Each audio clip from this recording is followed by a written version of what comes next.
In this video, we will learn how to import data into Granta MI. We will also have a look at next learning steps and resources to level up your scripting with Granta MI. We will import the data from this CSV file, which we have opened in Excel. Each row indicates a material record we want to import, and each column is an attribute. We can use the material name as the record name, and the generic material class for building our tree structure. Now we are ready to code. We have already prepared a new notebook that imports the MI Scripting Toolkit, connects to a Granta MI instance, selects the MI training database, and selects the material universe table. We will be using the pandas module to load our data from the CSV file into a pandas data frame to make it easier to work with. Let's use the read CSV method to load the data, and we can print to data frame to see what we are working with.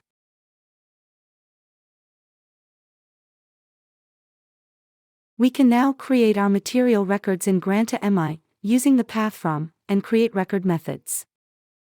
First, we use path_from to make sure the folder structure exists. Note that each call to path_from is a separate request to Granta MI, so for larger datasets it's more efficient to generate paths up front. The first argument is the starting location from which we want to build the tree structure. In this case we set it to none, as we want to start at the root of the table. The second argument is a list of strings that will build the folder structure for us. We'll use training records as the first folder level, to make it easier to identify where our records will be stored. We want to import each row in this data frame as a new record in Granta MI. To do this, we can iterate over the rows using the iterRows method. To get the value of the cell, we can use the column header. Next, we use createRecord to specify the name of the record we create. In this case we can take the material name from the CSV file. We also pass training folder as the parent, so each new record is created under the training records folder. When we call the update method and run the script, we can see what was created in the database using Granta MI. We see our new folder appearing with new records in it. But the records are still empty. The next step is to add some attribute values. But first, to make sure we can do a clean import, let's remove our folder. We can also do this using the scripting toolkit. We can refresh the record tree to check the folder is deleted. Let's first make the tree structure a bit more interesting by adding one additional folder level. We can use the generic material class for this.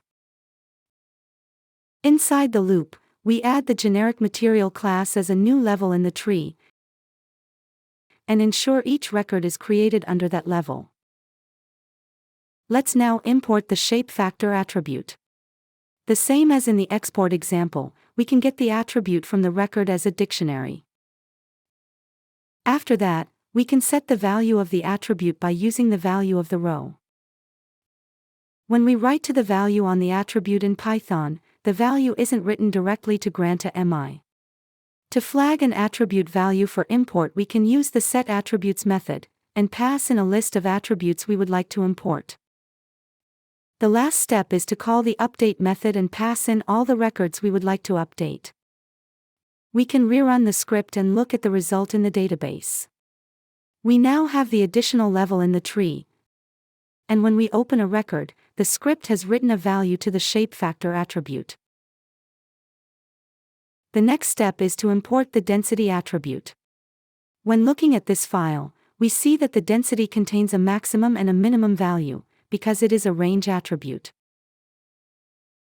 We can import a range value by creating a range object. First, we import the range class from the toolkit. Then we get the density attribute from the record and create a range value by passing the low and high values from the CSV.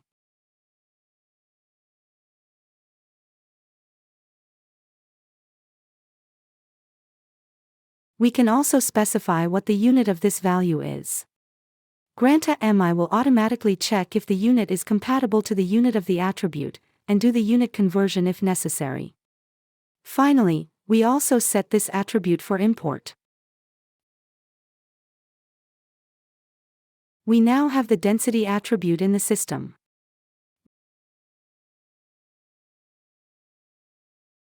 We can do the same for the renewable resource attribute, which is a Boolean attribute,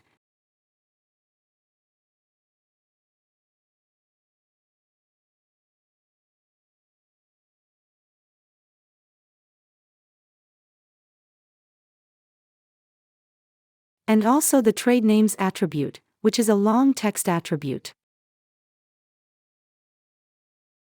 We flag them for import and rerun the script. And there we have it, we have imported material data from the CSV file into Granta MI, with 4 attributes. As an exercise, you can try to import all the attributes in the CSV file. As an improvement to the script, you can look at creating a method to set the attribute values. This concludes this video series for now. If you'd like to continue learning, the MI Scripting Toolkit help pages are a great resource to find example scripts for anything you might want to do. A good next step would be to look at importing functional curve data, or learning how to work with tabular data.